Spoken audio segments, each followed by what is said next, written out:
Topic है उसका नाम है बेटा एंडोक्राइनोलॉजी, या हम बता सकते हैं एंडोक्राइन सिस्टम। ठीक है बेटा, सबसे पहले हम जानने की कोशिश करेंगे ये एंडोक्राइन सिस्टम क्या होता है और एंडोक्राइनोलॉजी किसे हम बोलते हैं। देखिए बेटा, आपको पता है हमारी बॉडी में बहुत सारे सिस्टम्स होते हैं। जैसे आपने क्लास 7th में चैप्टर नंबर 4 वहां पे आपने पढ़ा होगा कि जो हम खाना खाते हैं वो डाइजेस्टिव सिस्टम में चला जाता है। इसी तरह जो हम ऑक्सीजन लेते हैं वो रेस्पिरेटरी सिस्टम में चला जाता है। और बेटा जो हम पानी पीते हैं फिर यूरिन करते हैं वो एक्सक्रीटरी सिस्टम से निकलता है। इसी तरह खून या सर्कुलेटरी सिस्टम में चलता है। बेटा इसी तरह जो हमारा ब्रेन होता है ये न्यूरल कंट्रोल कोऑर्डिनेशन सिस्टम, या हम बता सकते हैं बेटा नर्वस सिस्टम है, ये ब्रेन वगैरह आता है। इसी तरह मस्कुलर सिस्टम होता है हमारी बॉडी में, स्केलेटल सिस्टम होता है हमारी बॉडी में। बेटा याद रखिए एक और सिस्टम आज आप जानने की कोशिश करते हैं कि जो हमारी बॉडी में एक और सिस्टम होता है जिसको हम बेटा एंडोक्राइन सिस्टम बोलते हैं। याद रखिए सबसे पहले ये एंडोक्राइन सिस्टम क्या होता है। देखिए बेटा आपको पता है जब एक लड़का 13 इयर्स का हो जाता है, एक लड़की 11 साल की, मेरा मतलब यहां पे बोलने का यह है कि जब एक बच्चा चाहे वो लड़का है चाहे वो लड़की है, जब वो एडोलेसेंस एज में आ जाते हैं, एडोलेसेंस एज में आने के बाद उनको बहुत सारी चेंजेस आ जाती है। ये आखिर हुआ कैसे, ये आखिर ये इनका जो बिहेवियर चेंज, ये इनकी जो मॉर्फोलॉजी चेंज, जो इनको बाहर से जो फिजिकल चेंज आ गए, ये आखिर हुआ कैसे। बेटा याद रखिए इसके लिए डाइजेस्टिव सिस्टम काम नहीं करता है, इसके लिए रेस्पिरेटरी सिस्टम काम नहीं देता है, इसके लिए बेटा ये एक्सक्रीटरी सिस्टम रेस्पॉन्सिबल नहीं है।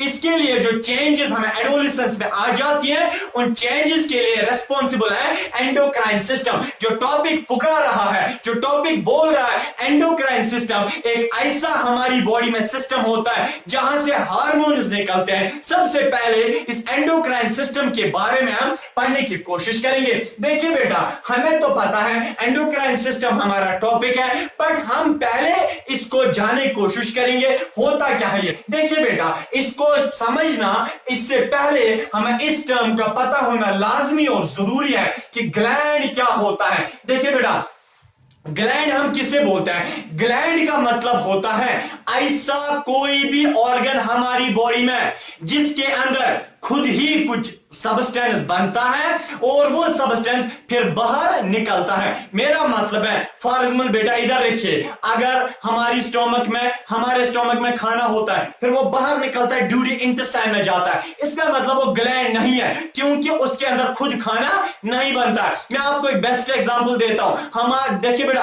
आपने थूक को देखा है, आप अपने हाथ पे डाल के भी देख सकते हैं। आप देखिए बेटा जो थूक होती है ये सलाइवरी ग्लैंड से आती है, कशिर पर थक बानो निश्चय। जो हमारा माउथ होता है, हमारे माउथ के अंदर सलाइवरी ग्लैंड होता है बेटा। वो जो सलाइवरी ग्लैंड होता है हमारे माउथ के अंदर, वहां से सलाइवा निकलता है, वहां से थूक निकलती है। इसका मतलब हम तो यहां से पहले थूक को नहीं भरते हैं माउथ में, बल्कि वो जो सलाइवरी ग्लैंड है उसके अंदर खुद ही थूक बनती है। मैं क्या बता रहा हूं उसको समझने की कोशिश कीजिए। वहां खुद ही थूक बनती है और वो थूक खुद ही बाहर निकलती है। इसका मतलब जिसके अंदर ये थूक खुद ही बनी और वो बाहर निकली, यही तो मैंने पहले ही बताया ना। ग्लैंड का मतलब होता है ऐसा कोई भी ऑर्गन,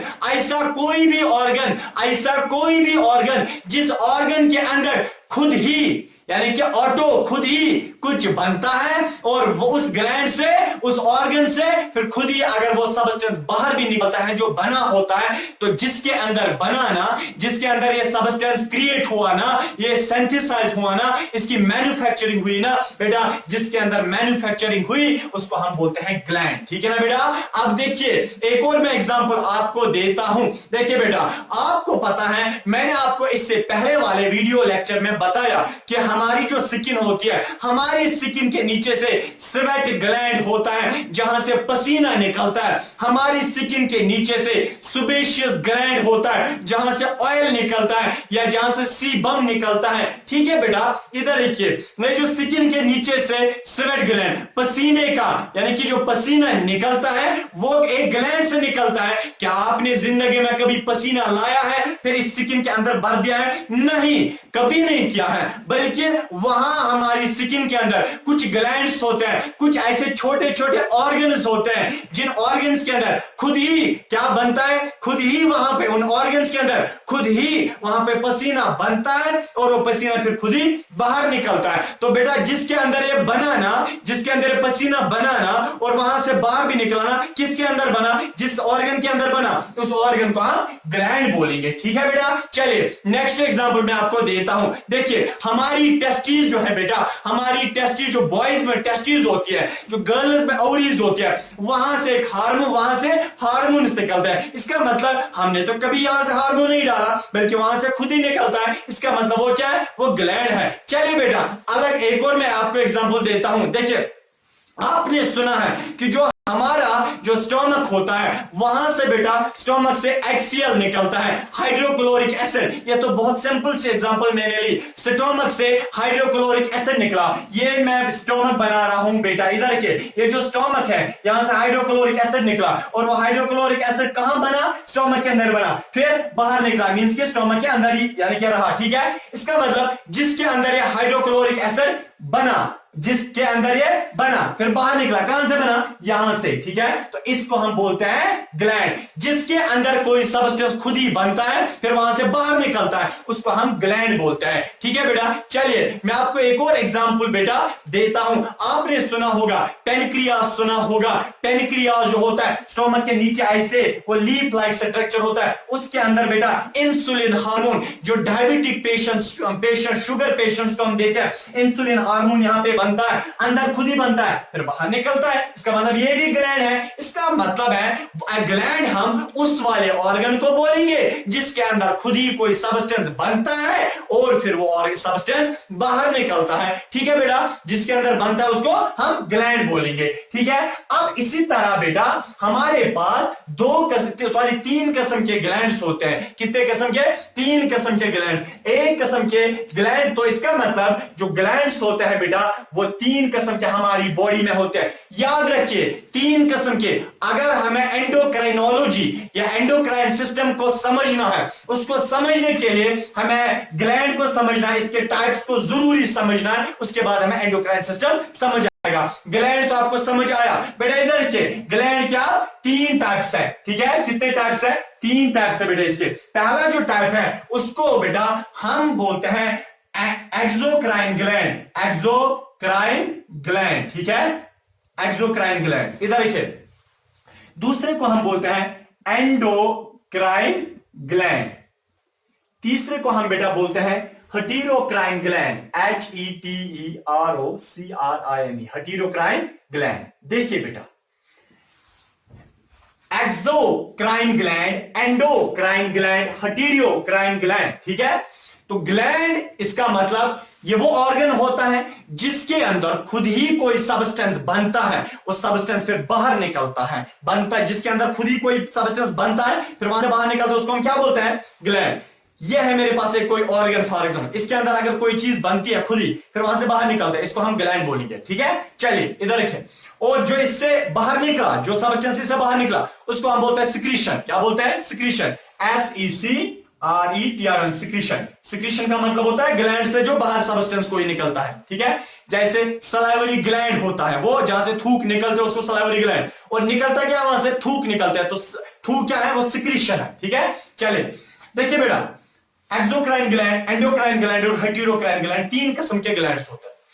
एक्सोक्राइन ग्लैंड ये वो ग्लैंड होता है, याद रखिए ये वो ग्लैंड होता है, हमारी बॉडी में 3 होते हैं। एक्सोक्राइन ग्लैंड हमारी बॉडी में ये वो वाला ग्लैंड होता है जिसके अंदर कोई सबस्टेंस बनता है, जिसके अंदर सिक्रीशन बनती है, जिसके अंदर कोई चीज बनती है, जिसके अंदर कोई सबस्टेंस बनता है। ठीक है, मगर फॉर एग्जाम्पल यह है, ये ग्लैंड है। ठीक है, यह है कोई ग्लैंड। इस एक्सोक्राइन ग्लैंड है। एक्सोक्राइन ग्लैंड ये वो ग्लैंड होता है जिसके अंदर कोई सबस्टेंस बनता है, मगर उस सबस्टेंस को अब बाहर निकलना है। बाहर निकलने के लिए इस ग्लैंड के पास पाइप होती है। क्या होता है बेटा, इधर क्या आप देख सकते हैं, इस ग्लैंड के पास क्या है, पाइप, और ये पाइप से बाहर निकलेगा।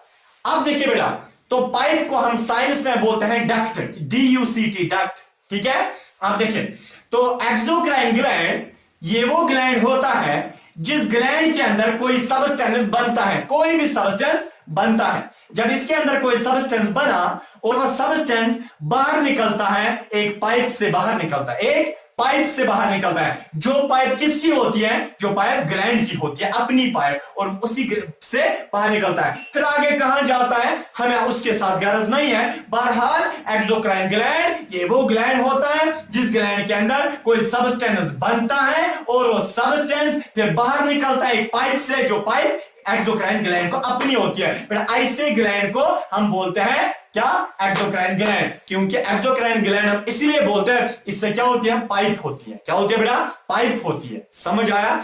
चलिए, एंडोक्राइन ग्लैंड में एग्जांपल अभी देता हूं। एंडोक्राइन ग्लैंड ये वो ग्लैंड होता है जिस ग्लैंड के अंदर कोई सबस्टेंस बनता है। फॉर एग्जाम्पल बेटा, हमारे पास कोई ग्लैंड है, इसके अंदर कोई सबस्टेंस बना, और जो इस सबस्टेंस यहां पे बना, इस सबस्टेंस को बाहर निकलना है। बाहर निकलने के लिए बेटा इसमें पाइप नहीं होती है। इसका मतलब एंडोक्राइन ग्लैंड ये वो ग्लैंड होता है जिस ग्लैंड के अंदर कोई सबस्टेंस बनता है, कोई चीज बनती है, कोई लिक्विड बनता है, कोई केमिकल बनता है, कोई सिक्रीशन बनती है। जिस ग्लैंड के अंदर कोई सबस्टेंस अगर बनता है, फिर उस सबस्टेंस को बाहर निकलना है। बाहर निकलने के लिए अगर इस ग्लैंड के पास पाइप नहीं है, अगर इस ग्लैंड के पास डक्ट नहीं है, तो ऐसे ग्लैंड को हम एंडोक्राइन ग्लैंड बोलते हैं। क्या बोलते हैं, एंडोक्राइन ग्लैंड। तो एंडोक्राइन ग्लैंड्स ये वो ग्लैंड्स होते हैं जिन ग्लैंड्स के अंदर कोई सबस्टेंस तो जरूर बनता है, मगर उन ग्लैंड्स में पाइप नहीं होती है बाहर निकालने के लिए। तो ऐसे ग्लैंड्स को एंडोक्राइन ग्लैंड हम बोलेंगे या डक्टलेस ग्लैंड बोलेंगे, DUCT, डक्टलेस। इनमें डक्ट नहीं होती है, इनमें पाइप नहीं होते, डक्टलेस ग्लैंड्स भी हम इन्हें बोलते हैं। क्लियर बेटा? चलिए, अब मसला यहां पे ये है, सर हमें बताइए, अगर इन एंडोक्राइन ग्लैंड के अंदर ये कोई सबस्टेंस बनता है, फिर वो उसको बाहर निकालना होता है। बाहर निकालने के लिए रास्ता नहीं है, बाहर निकालने के लिए इनके पास पाइप नहीं होती है। ये कहां से बाहर निकलता है बेटा? याद रखिए, हमारी बॉडी से, हमारी बॉडी के अंदर कोई जगह ऐसी नहीं है जहां ब्लड की नालियां, खून की नालियां, ब्लड कैपिलरी जहां पे नहीं होती है, हर जगह होती है। इसका मतलब एंडोक्राइन ग्लैंड के साथ साथ क्या चल रही होती है, इनके साथ ब्लड वेसल चल रही होती है, इनके साथ खून की नाली चल रही होती है। ठीक है, अब देखिए, जब एंडोक्राइन ग्लैंड के अंदर कोई चीज बनी और वो यानी कि कोई सबस्टेंस बना, उस सबस्टेंस को बाहर निकालना है। बाहर निकालने के लिए पाइप नहीं है। आपको पता है ये सबस्टेंस कैसे निकलेगा? ये सबस्टेंस डायरेक्ट किस में जाएगा? ब्लड में जाएगा। ये सबस्टेंस किस में जाता है? डायरेक्ट ब्लड में जाता है। और जब ये ब्लड में गया, फिर उसको ब्लड इस सबस्टेंस को वहां तक ले जाता है जहां तक इस सबस्टेंस को पहुंचना होता है। क्लियर बेटा? चलिए इधर देखिए, अब मसला यहां पे ये है, ये एंडोक्राइन ग्लैंड जो है इनकी एग्जांपल और एक्सोक्राइन ग्लैंड की एग्जांपल मैं देता हूं बेटा। इधर देखिए, हटीरियोक्राइन ग्लैंड, हटीरियोक्राइन ग्लैंड ये वो ग्लैंड्स होते हैं बेटा, ये वो ग्लैंड्स होते हैं जिन ग्लैंड्स के हटीरियो मींस डिफरेंट या अदर्स। ठीक है ना? अब देखिए, हटीरियोक्राइन ग्लैंड ये वो ग्लैंड होता है जिन ग्लैंड के अंदर कोई सबस्टेंस बनता है। क्या? कोई सबस्टेंस बनता है, और इनमें कभी ये सबस्टेंस को पाइप से बाहर निकालते हैं, कभी ये सबस्टेंस को किससे बाहर निकालते हैं? पाइप से बाहर निकालते हैं। यहां किससे बाहर निकाला? पाइप से। और कभी ये सबस्टेंस को किस में डालते हैं? ब्लड वेसल में। ठीक है, ये ब्लड वेसल है, इनने कभी ब्लड वेसल में डाला। क्या मतलब, हटीरियोक्राइन ग्लैंड जो होता है बेटा, ये आप समझ सकते हैं, हटीरियोक्राइन ग्लैंड एक्सोक्राइन और एंडोक्राइन का मिक्सचर होता है। हटीरियोक्राइन ग्लैंड ये वो ग्लैंड होता है जिस ग्लैंड के अंदर कोई सबस्टेंस बनता है, कोई लिक्विड बनता है, कोई केमिकल बनता है। अब उस केमिकल को बाहर निकलना है। कभी कभार यह हटीरियोक्राइन ग्लैंड इस केमिकल को पाइप से अपनी पाइप से बाहर निकालता है, और कभी कभार यह हेटेरोक्राइन ग्लैंड इस केमिकल को अपनी पाइप से नहीं बल्कि डायरेक्टली किसमें डालता है, ब्लड में। इसका मतलब हेटेरोक्राइन ग्लैंड जो होता है इसका ड्यूअल फंक्शन है, यानी कि exocrine as well as endocrine. इसका मतलब है heterocrine gland is a mixture of exocrine gland and endocrine gland. Clear बेटा? चलिए अब मैं एग्जांपल देता हूं एक्सोक्राइन ग्लैंड की। बेटा हमारे पास एग्जांपल ये है जो सलाइवरी ग्लैंड्स होते हैं, SALIVARY सलाइवरी ग्लैंड, जहां से थूक निकलती है। बेटा मैं आपको बताता हूं क्लास 10th में असल में हमें वो पढ़ना है कैरोटिड ग्लैंड, सब यानी कि मैक्सिलरी ग्लैंड, सब मैंडिबुलर ग्लैंड, जो इसके टाइप्स होते हैं। बहरहाल मैं आपको बताता हूं। देखिए बेटा अगर हमारा माउथ है,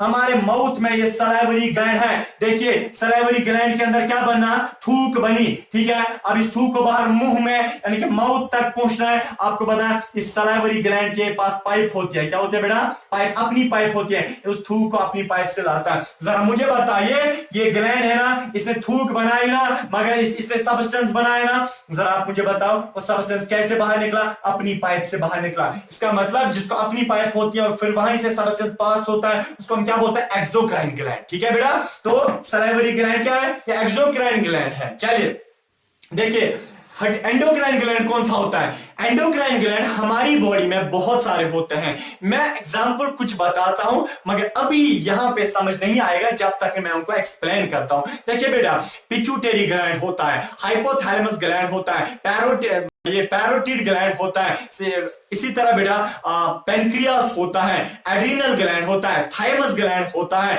इस तरह थायराइड ग्लैंड होता है, पैराथायराइड ग्लैंड होता है, थाइमस ग्लैंड होता है। ठीक है, ये मैंने कुछ एंडोक्राइन ग्लैंड्स के नाम लिए। बहरहाल इनमें पाइप नहीं होती है। याद रखिए बेटा एंडोक्राइन ग्लैंड से के अंदर हमेशा हमेशा यानी क्या हर वक्त हर बारी एंडोक्राइन ग्लैंड के अंदर हार्मोन बनता है। क्या बनता है, हार्मोन। मैं आपको समझाता हूं यह हार्मोन क्या होता है, चिंता मत कीजिए बेटा, मैं अभी यहां ही हूं, इधर रखिए। तो एंडोक्राइन ग्लैंड के अंदर हमेशा क्या बनता है, हार्मोन बनता है। बेटा याद रखिए एंडोक्राइन ग्लैंड के अंदर कभी कोई अदर सब्सटेंस नहीं बनेगा अदर देन हार्मोन। हार्मोन के सिवा कोई चीज नहीं बनेगी। मैं समझाऊंगा अभी यह हार्मोन क्या होता है। बेटा देखिए सबसे पहले हम इसकी एग्जांपल देते हैं। हेटेरोक्राइन ग्लैंड बेटा ये इसका ड्यूअल फंक्शन होता है, ये exocrine as well as endocrine. पर याद रखिए इसके एग्जांपल है बेटा पेनक्रियास, PNCRES पेनक्रियास। अब देखिए बेटा ये जो पेनक्रियास होता है ये हमारे स्टोमक के नीचे से वो leaf like structure greyish in colour 11 centimetre long. इधर के बेटा ये जो पेनक्रियास होता है, पेनक्रियास जो है ना बेटा इधर के यहां से ऐसे मैं आपको दिखाऊंगा। इधर के पेनक्रियास के अंदर दो चीजें बनती, फिलहाल आपके लिए मैं आपको दो चीजें बताता हूं। दो चीजें बनती है बेटा इधर के पेनक्रियास जो है इसमें एक तो पेनक्रियाटिक जूस जो डाइजेशन के लिए इंपॉर्टेंट होता है, पेनक्रियाटिक जूस बनता है। आपको पता है जब वो पेनक्रियाटिक जूस बनता है ना वो इस पाइप से बाहर निकलता है। इसका मतलब पेनक्रियास यहां पे कौन सा काम दिखा रहा है, एक्सोक्राइन वाला काम, क्योंकि पाइप से बाहर निकाला। ठीक है बेटा, आपको पता है पेनक्रियास का जो दूसरा पार्ट होता है पिछला वाला पार्ट, ये कौन सा, ये देखिए बेटा इसके अंदर हार्मोन बनता है, जैसे इंसुलिन बनता है, ग्लाइकोगॉन बनता है। ठीक है, इस तरह बेटा ये सोमैटोसिटैटिन बनता है, यहां से हार्मोन बनता है पेनक्रियास से। बट याद रखिए अगर यहां पे पेनक्रियास के पीछे वाले साइड से क्या बनता है, अदर कोई सब्सटेंस, अलग कोई सब्सटेंस बनता है, उस सब्सटेंस को बाहर निकाला है। ये बेटा इस वक्त पाइप से बाहर नहीं निकालता है बल्कि यहां ब्लड वेसल होती है। ठीक है, ये इस वक्त उसको ब्लड वेसल में डायरेक्ट डालता है। इसका मतलब है इसका आगे वाला पार्ट एक्सोक्राइन होता है, पीछे वाला पार्ट एंडोक्राइन होता है। तो हमें पता चला इसका ड्यूअल फंक्शन है। ऑर्गन तो एक ही है, ग्लैंड तो एक ही है ना, ये पेनक्रियास एक ही ग्लैंड है ना, मगर काम दो दो करता है। काम एक्सोक्राइन भी करता है, एंडोक्राइन भी करता है। इसको कभी ये पाइप से बाहर निकालता है, कभी ये डायरेक्ट ब्लड में डालता है। ठीक है बेटा, चलिए अब मैंने देखिए बेटा ये जो एंडोक्राइन ग्लैंड होते हैं हमारी बॉडी में बहुत सारे एंडोक्राइन ग्लैंड्स होते हैं जहां से हार्मोन्स निकलते हैं। ये वो ग्लैंड्स होते हैं जिनको डक्टिलस ग्लैंड्स बोलते हैं, यानी कि जहां से हार्मोन्स निकलते हैं। और जो ग्लैंड्स अपने अंदर कुछ बनाते हैं फिर उनको बाहर निकालना होता है। बाहर निकालने के लिए पाइप नहीं होती है, ये डायरेक्ट किसमें अपना ये जो इन्होंने सिक्रीशन बनाई ना ये किसमें डायरेक्ट डालते हैं, ब्लड में डालते हैं। हार्मोन हमेशा जब ये बनाते हैं किसमें डालते हैं, ब्लड में, क्योंकि इनको अपनी पाइप नहीं होती है। इसका मतलब इन एंडोक्राइन ग्लैंड्स के बारे में पढ़ना। बेटा एंडोक्राइन ग्लैंड्स के बारे में पढ़ना, फिर से बता रहा हूं, एंडोक्राइन ग्लैंड्स के बारे में पढ़ना, उस पढ़ने को हम एंडोक्राइनोलॉजी बोलते हैं। टॉपिक है बेटा एंडोक्राइनोलॉजी। एंडोक्राइनोलॉजी का मतलब होता है, मैं लिख रहा हूं एंडो CRINOLOGY, इधर रखिए बेटा। एंडो का मतलब ये एंडोक्राइन ग्लैंड से है, लॉजी का मतलब होता है जाजी की बहन, इधर रखिए बेटा। एंडोक्राइनोलॉजी का मतलब होता है, यानी कि लॉजी का मतलब स्टडी ऑफ, इधर रखिए बेटा। एंडोक्राइनोलॉजी का मतलब होता है कि एंडोक्राइन ग्लैंड्स के मुताबिक, एंडोक्राइन ग्लैंड्स के बारे में पढ़ने को हम एंडोक्राइनोलॉजी बोलते हैं। बेटा याद रखिए, पढ़ने वाले को एंडोक्राइनोलॉजिस्ट बोलते हैं। GIST, जिस्ट मीन स्पेशलिस्ट, माहिर, ठीक है बेटा। याद रखिए, आपको पता है दुनिया में, मैं आपको एक इंपॉर्टेंट स्टोरी सुनाता हूं। एंडोक्राइन ग्लैंड जो होते हैं बेटा, इनसे हमेशा क्या निकलते हैं? हार्मोन्स निकलते हैं। अगर इनसे हार्मोन्स निकलते हैं, सर हमें बताइए ये हार्मोन होता क्या है? बेटा इसी से तो दुनिया कायम और दायम है। बेटा जो हार्मोन है ना, यही तो हमारी बॉडी में चेंजेस लाता है, यही तो एडोलेसेंस को प्यूबर्टी में कन्वर्ट करता है, अरे यही तो हमें मेल और फीमेल में डिफरेंशिएशन करता है, वरना तो हम क्या होते हैं? न छुस्त न छस, ठीक है ना बेटा। आपको पता है ये जो हार्मोन्स होते हैं जो एंडोक्राइन ग्लैंड से निकलते हैं, यही हार्मोन्स हमें सेकेंडरी सेक्सुअल कैरेक्टर्स लाता है, यही हमें मेल्स बनाता है, यही हमें फीमेल्स बनाता है, यही हमें दाढ़ी लाता है, फीमेल्स में यही ब्रेस्ट डेवलपमेंट कराता है, फीमेल में यही पीरियड्स कराता है, फीमेल का ये जो रिप्रोडक्टिव सिस्टम होता है उसको डेवलप यही कराता है, मेल का जो एक्सटर्नल जेनिटल है रिप्रोडक्टिव सिस्टम डेवलप कराता है, मेल्स में जो सेक्स सेल होते हैं यही बनाता है। हार्मोन वो होता है बेटा जो फीमेल्स में भी सेक्स सेल बनाता है। हार्मोन वो होता है जो हमारी बॉडी की शेप ही चेंज करता है, जो एक मेल की शेप देता है। हार्मोन वो होता है जो एक इंसान को फीमेल की शेप देता है। हार्मोन वो होता है जो सेकेंडरी सेक्सुअल कैरेक्टर्स लाता है। इसका मतलब है बेटा ये हार्मोन जो है यही तो हमें मेल और फीमेल को अलग करके देता है। अब ये हार्मोन होता क्या है? ये हार्मोन निकलता है एंडोक्राइन ग्लैंड से, HORMONE, हार्मोन। बेटा टॉपिक है हार्मोन। मुझे बताने दो, ये जो हार्मोन है 1902 में दो साइंटिस्ट थे बेटा। एक का नाम था स्टार्लिंग, एक का नाम था STARLING, स्टार्लिंग, ठीक है ना, और दूसरे का नाम था विलियम बेलिस, ठीक है ना, यानी कि दूसरे का नाम था BALIS। मतलब है 1902 में एक स्टार्लिंग साइंटिस्ट था, दूसरा साइंटिस्ट बेलिस था। बेटा मशहूर साइंटिस्ट, 20 सदी के, 20 सेंचुरी के दो साइंटिस्ट। इन्होंने काम क्या किया? इन्होंने हार्मोन को सबसे पहले डिस्कवर किया, जिस हार्मोन का नाम है, याद रखिए बेटा 2011 में ये वाला क्वेश्चन पूछा गया है, क्वेश्चन नंबर 162। याद रखिए बेटा, में जो हार्मोन होता है सबसे पहले जिस हार्मोन को डिस्कवर किया गया था उस हार्मोन का नाम है बेटा सिक्रीटिन, SECRETIN, सिक्रीटिन। याद रखिए बेटा, ये सिक्रीटिन जो है हमारे डाइजेस्टिव सिस्टम में एक ड्यूरिनम एक जगह होती है, वहां से निकलता है। बट याद रखिए बेटा, इस हार्मोन जो है ये सिक्रीटिन हार्मोन, ये पहला दुनिया का वो हार्मोन है जिसको डिस्कवर किया गया था, और डिस्कवर करने वाला बेटा स्टार्लिंग और बेलिस था। असल में स्टार्लिंग ने डिस्कवर किया, बेलिस थोड़ा सपोर्ट देता था। इधर क्या, ठीक है। अब देखिए रशीद खानदर तो मज नाचा ट्रंक है, ये बेटा ऐसे ये मज था कौन? ये बेलिस। अब देखिए 1902 में इन दो ने हार्मोन को डिस्कवर किया, किस हार्मोन को? सिक्रीटिन हार्मोन को, और हार्मोन नाम रखा स्टार्लिंग ने। हार्मोन क्या होता है? ये केमिकल सब्सटेंस होता है। क्या होता है बेटा? ये केमिकल सब्सटेंस होता है। हार्मोन ये केमिकल होता है। याद रखिए, हार्मोन जब भी एंडोक्राइन ग्लैंड से निकलता है बहुत थोड़ा निकलता है, और जब भी ये बहुत थोड़ा निकलता है माने चेंज बहुत बड़ी करता है, ठीक है ना, बहुत बढ़िया काम करता है। निकलता है थोड़ा, काम तो बड़ा करता है, ठीक है ना बेटा। और हार्मोन जब भी निकलता है ये बेटा एंडोक्राइन ग्लैंड ही से निकलेगा। हार्मोन जब भी निकलेगा ये ब्लड में डायरेक्ट जाता है, इसको कोई पाइप नहीं होता है, किसी खास पाइप से नहीं जाता है, आमतौर से ब्लड में जाता है, सर्कुलेटरी सिस्टम है, ब्लड में जाता है। और बट हार्मोन जहां से बनता है उसको बोलते हैं सिक्रीशन साइट, और जहां पे इसको पहुंचना होता है योतिनस वातुंचो, उसको हम बोलते हैं target site, TARGET, target site. जहां से बनता है उसको बोलते हैं सिक्रीशन साइट, और जहां पे पहुंचना है उसको टारगेट साइट। याद रखिए, हार्मोन हमेशा टारगेट साइड पे काम करता है, सिक्रीशन साइड पे कभी काम नहीं करेगा।